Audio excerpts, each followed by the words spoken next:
Alexa ilakad, Darren Espanto. Aba, nag-react sa post ni Cassie Legaspi sa IG, kung saan ay sinabi ni Cassie for details at The Vogue Philippines, kasama nga si Cassie Legaspi sa event ng Vogue Philippines.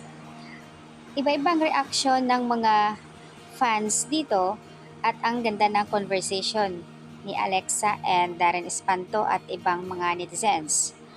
Ayon kay Alexa, sana nakatulog ka at Nico Gonzalez dahil nga si Nico dito ang kumukuha photographer ni Cassie.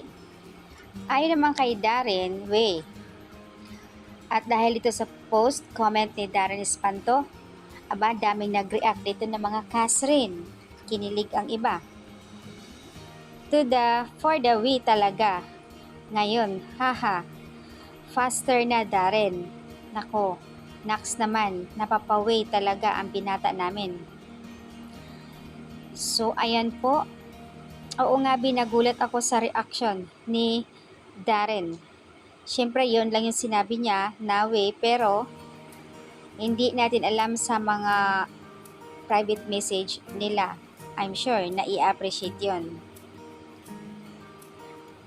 At dito sa post naman ni Nico, napakaganda. And fairness naman, nagulat si Darren. Kami din nagulat sa simpleng ganda ni Cassie. So, ayan po yung update dito. At ang tanong ng karamihan, bakit hindi kasama si Mavi? At nag-iisa lang dito si Cassie na umattend doon sa Vogue Event Philippines.